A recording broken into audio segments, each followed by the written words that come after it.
Јас сум Кристина Атовска, ова е последната тема во денешниот утрински брифинг.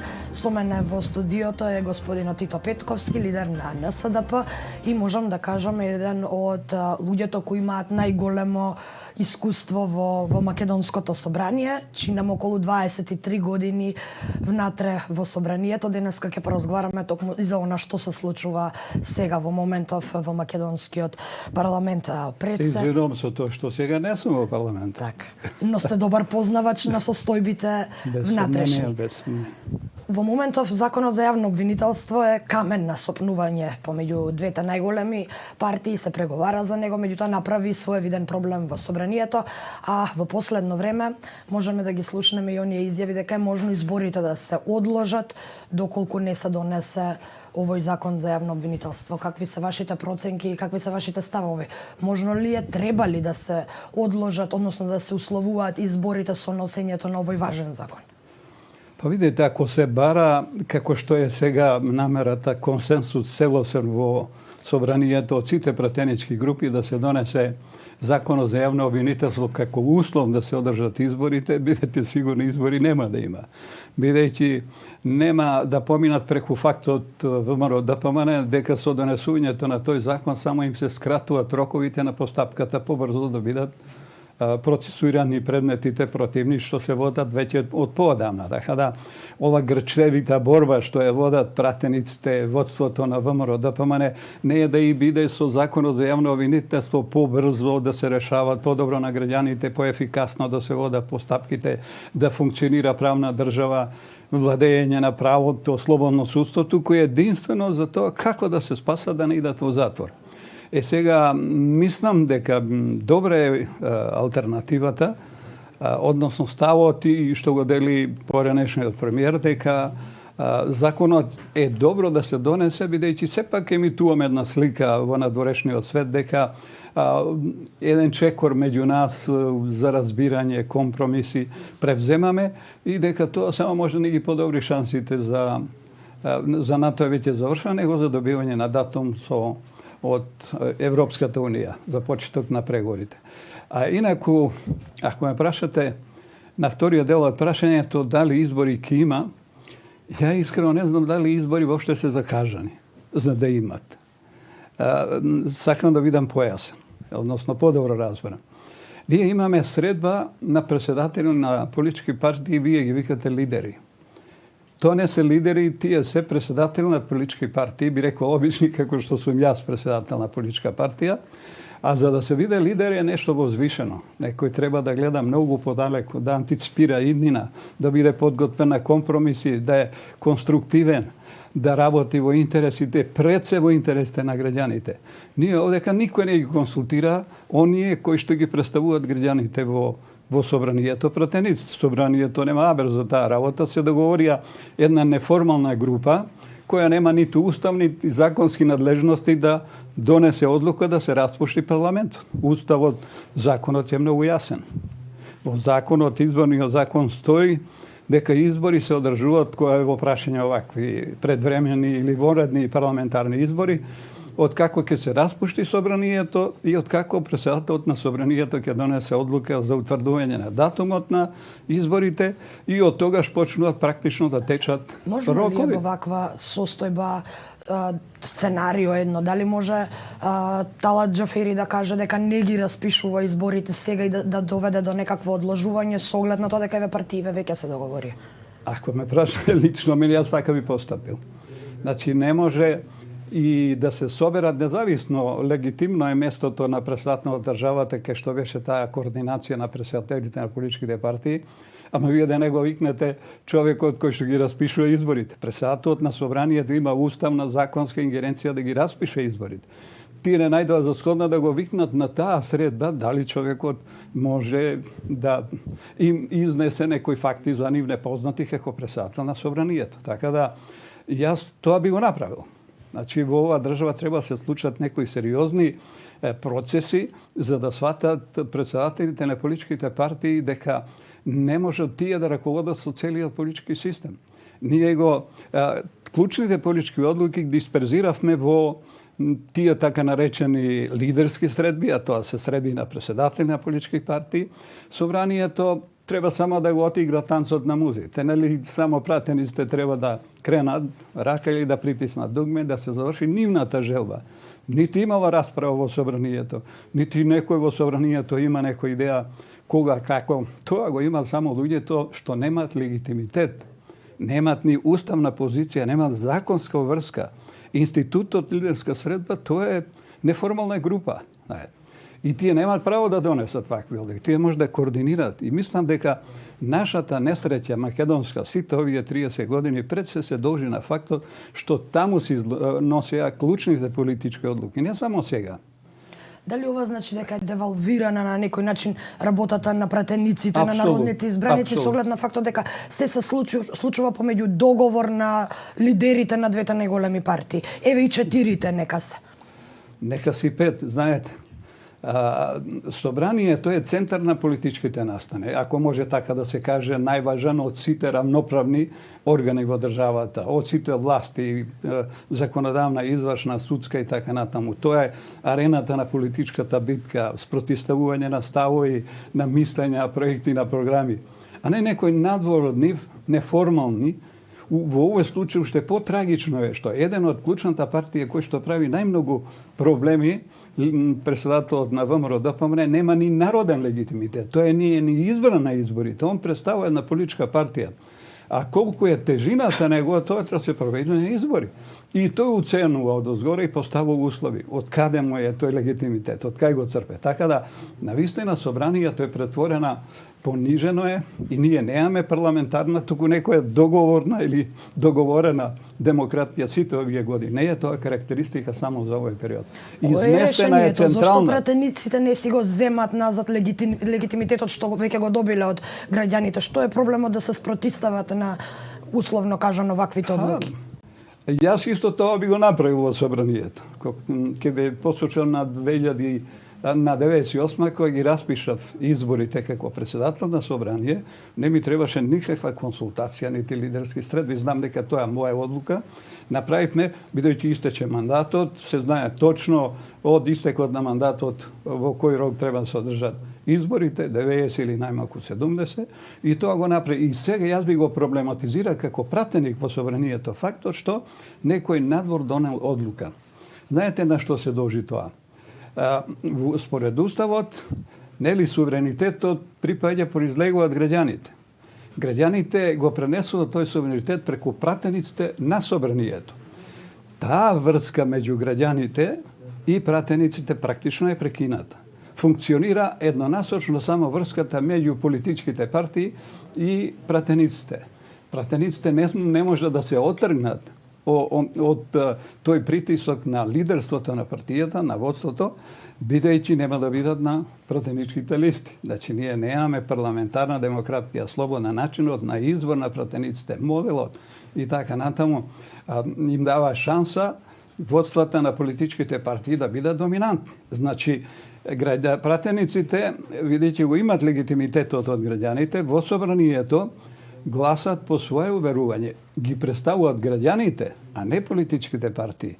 Така да изместена е апсолутно целата таа траекторија на носење на клучните политички одлуки и собранието е практично маргинализирано целост. И како што гледате кои ќе се созданат партиите на политичките партии, дури во најкризните моменти на Македонија, тие одлучува. Собранието немаше, беше уаут, немаше никакви надлежности. Само треба договора да го формализира и Македонија затоа се движи, се тетерави сите овие 30 години од нашето самостојување. Значи, еден политички систем убаво замислен, демократски, плуралистички и така натаму, собранието, место кај што сето таа битка политичка ќе се води, ние ја изместивме целосно на некои луѓе кои што се неформална група и кои што имаат огромна моќ и во креирањето на листите, и во водењето на државата и така натаму. Многу погрешно и трагично за овие 30 години, што практично истото ни се случува и ништо квалитетно nemаме помак. Демократија е нешто возвишена работа, ама за нас мислена име. Предвремените избори ги оценивте како непотребни. Во една од вашите последни изјави рековте дека таа одлука до скорешниот премиер Заев ја донел емотивно. Што мислевте со ова и дали е можно емотивно да се води држава? Дали емотивноста е правилен начин? Само ќе ви почнам тадам. Значи, на денот на одржувањето на таа средба кај председателот на државата, во неделата беше некаде во 17 часот, во соботата јас излегов со една изјава, едно соопштение и рекол дека ова што го спремате не е во интерес на граѓаните, не е во интерес на државата. Тие никого не консултирале, дури ни раководствата на своите партии, да не говорам пратениците и така натаму, комисиите и да. Значи, оваа одлука е исклучиво во интерес на лидерството, на водството на тие партии, така како што се нарекуваат лидери. Никако во интерес на граѓаните. Граѓаните на Република Македонија немаа потреба од вонредни парламентарни избори. Зошто? Заради тоа што една гарнитура, значи една политичка партија, една влада добива мандат 4 години да ја води државата. И ако се умни, нели, ја секојаш во развиените демократии така се организираат сите политички настани и од деловите од програмата се спроведуваат на тој начин што последната година треба се поентира, да биде врвот на реализацијата на остварувањето на ветеното, на проектите, програмите, која што треба да ги потсети граѓаните во тој момент дека направиле добар избор на претходните избори и дека можат со слободна волја, би рекол, на драго срце да дадат мандат на таа партија. Таа шанса мислам дека Зоран Заев ја прокоцка сега на овие избори, бидејќи во Македонија се случува значајни настани. Прво, околу приемот на НАТО, нели, и ратификацијата на протокол. Мислите ли дека овој пат требаше да има пржински принцип за техничка влада или сметате дека ова беше воајерски потек за да се задоволат нечии потреби или за да се докаже некоја поента? Тоа е уште грешка повеќе од она што се направи на овие избори. Пржински, се сеќавате, 2015 година Македонија беше во страшна политичка криза. И како да се излезе од таа политичка криза, ние сами не можевме ни тогаш. Пак со помош на меѓународна заедница се менаџираше тој процес, со единствена цел една авторитарна власт, една трагична политичка фигура што ја водеше Македонија во тој период во името на Никола Груевски, да се тргне од политичката сцена. И толку. Ние немавме сега политичка криза. Мицковски сега заговара политичка криза. Ние немавме политичка конфузија, не функционираат органи и така натаму. Значи, ние направивме неколку крупни грешки. Она што иде во полза на граѓаните, овие избори нема да го донесат, ќе донесат нови конфликти, изместување на фокусот на интересот на граѓаните, бизнис секторот ќе трпи, меѓународните инвеститорите од надвор ќе трпат и така, а ние меѓу себе ќе си вадиме душа. Во тој контекст, како ја оценувате работата на актуелните технички министри? Еве пред се мислам на неколку одлуки, например, на враќање на луѓето на Јанкуловска назад на функции, обидот да се земе Синиша Алексовски, веќе го знаеме неговото минато од претходните години, обидот негов да се донесе во ВМРО, селективното постапување со медиумите. Па видите, некој од вашите колеги ја нарече пиротехничка влада и тоа ми е блиско, на вистина. Ова нема врска со техничка влада. Техничката влада беше замислена да прави организациони технички работи безпрекорно да се спроведат изборите. Ништо друго. Немат ингеренции политички одлуки да носат. Меѓутоа, тоа го користат така наречени технички министри или заменици да си ја промовираат својата партија, да го сатанизираат политички конкуренти и така натаму. Значи, техничка влада на Македонија еднократно требаше да биде употребена и ништо повеќе, никогаш повеќе. Во светот се извинувам, само да бидам појасен. Во светот има технички влади кои што организираат избори, тоа е сосема легално, легитимно, ама не беше ова идеја наша македонска. Таа техничка влада, значи луѓе што се стручни, компетентни, не се политичари, не се членови на политички партии, да ги прават овие технички подготовки, за да не се прави за тоа време и кампања. Така да, техничка влада може да биде, ама во друг формат, не оваков формат со овакви ингеренции, овакви функции. Ова е чиста штета и продолжување, така да кажам, на jedna politička nekультура svojstvena na македонските политички партии и така натаму. Постои ли опасност по изборите? Еве со оглед на тоа дека МВР е еден од клучните сектори кои треба да се погрижи за целокупната атмосфера на денот на гласање, може ли да биде загрозена со оглед на ваквите потези на техничкиот министер? Па видите, во развиениот свет луѓето се борат за економските, финансските сектори. Не се борат за полиција. Кај нас, тој што има полицијата, мисли, има огромна моќ и дека тој само ќе врши притисок, ќе ги заплашува луѓето. Тоа е нивото и на свеста, не само демократска и политичка култура на луѓето.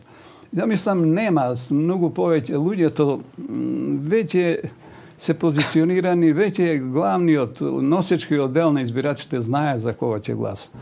Тешко ова може да допринесе. Може кампањата нешто да придонесе, нешто малку. Министерот за внатрешни работи може да направи и спротивен ефект, доколку применува полициски методи, освети, пријави против политички конкуренти и така натаму. Да донесе политички поени? Не.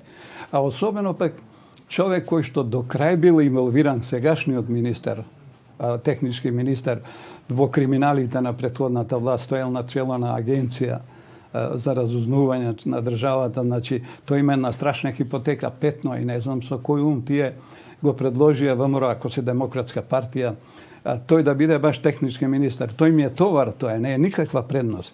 И тој може само таа агонија на ВМРО да ја продолжи, тоа е моје мислење. И да им даде шанса на луѓето да ги злоупотребат позициите таму кај што се, за да се реваншира, да се света, да вршат притисок на луѓе, да ги заплашуваат од аспект, знаете ли кој сум јас, знаете ли што може да нам, ништо не може да им направи.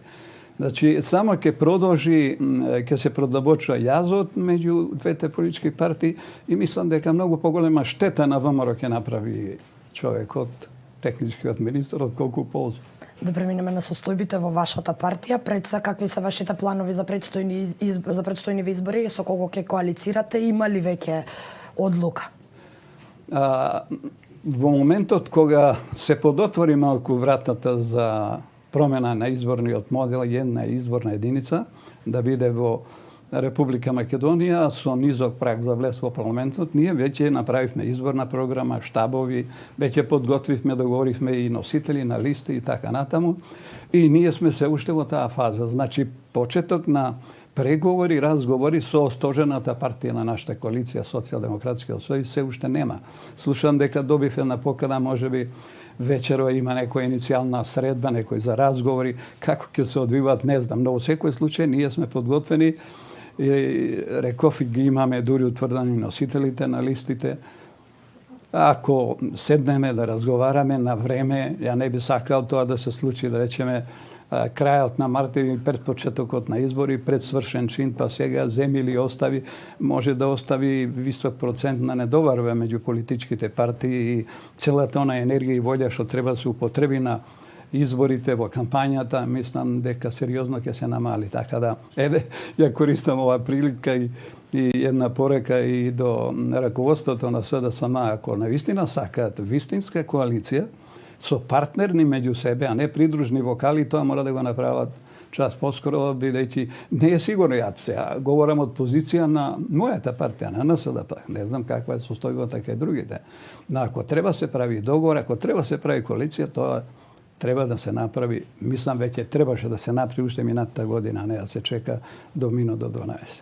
Кого гледате како ваш наследник во партијата, бидејќи еве во минатото веќе неколку луѓе пројавија такви амбиции? Сега, кого гледам? Јас не сакам да им се мешам, знаете. Моето останување од минатата година беше, така да кажам, со замолница на раководството на извршниот одбор, да ги поминеме заедно уште овие избори, а после да се избера човек за кој мисла дека може успешно да води партијата. Има таму одлични, има прекрасни луѓе. Покрај подпредседателот на собранието, председател Мисовски, председателот на законодавно-правната комисија Мираковска, министерката без ресор Зорица Апостоловска. Имаме 4-5 луѓе министри, двајца се пред докторат, членови на извршен одбор, кои што се од основањето на партијата. Има двајца бизнисмени, имавме човек кој што беше сега е декан на економскиот факултет и предарак Трпески. Значи има кадри кои што поминаа од првиот практично чекор кој е формиран пе партијата до денес, така ја не сум загрижен дека нема да има добар Едно време вашите сопартијци упати едно обвинување кон вас дека не сте демократски, дека не ја водите партијата демократски со оглед на тоа дека не дозволивте фракција од партијата, а произлегувате како фракција на СДСМ. Како ќе ги коментирате? Прво, никој од моите колеги во партијата такво барање не испостави. Имаш еден човек кој што мислеше дека може да биде председател на партијата, конкурираше, учест, влезе на конгресот, се пријави, доби еден глас и толку се заврши таа приказна. А меѓутоа, ова не е точна информација. Ние сме единствената партија во Македонија регистрирана која дозволува статутарно фракција, ама врз основа на изготвување на програма. Не може некој да излезе или на седница на орган на партијата или на конгрес да каже ја не се согласувам со вас. И јас не се согласувам со многумина. Меѓутоа, за да некој има фракција, треба да направи платформа и на таа платформа да собери истомисленици внатре во партијата. Како не, ние сме имале можност да прифатиме апсолутно група луѓе кои што имале конструктивни, прекрасни ставови за да се промени теко, да речем, на една политичка акција и тоа функционирало. И само за крај, бидејќи времето ни истече, на почетокот споменавте дека да се биде лидер е возвишена работа, ние немаме лидери. Кој е лидер според вас, според вашите гледишта во македонската политика? Имаме ли таков? Јас сакам да бидам искрен и секој од нас има нели своја мислење. Субјективно е сечие мислење, нели? Ја мислам дека Македонија досега од осамостување имаше само еден лидер во ликот на Киро Глигоров. Она што сега, како што сега се одвиват работите, гледам почеток на такви квалитети и способности кај актуелниот претседател на државата. Тој се отргна од партискиот притисок, настапува слободоумно, сака да ги слушне и граѓаните и сите политички партии, им дава шанса на разговори, не влегува во конфликти со никого, не сака да омаловажува и така натаму. Значи, он ги има сите предиспозиции. Мене ме радува што таа негова позиција на дистанцирање од политичката партија, дистанцирање во позитивна смисла, да не биде под нечесно влијание, да кажам, не значи дека имало такво нечесно влијание, но неговата автономност, демонстрација на квалитет на личност, човек кој што ја гледа големата слика државата, што не е случај, да речеме, со претседателите на политички партии. Верувам дека во него може да имаме добар лидер на државата. Господин Петковски, ви благодарам што одвоивте време да дојдете во денешниот утрински брифинг.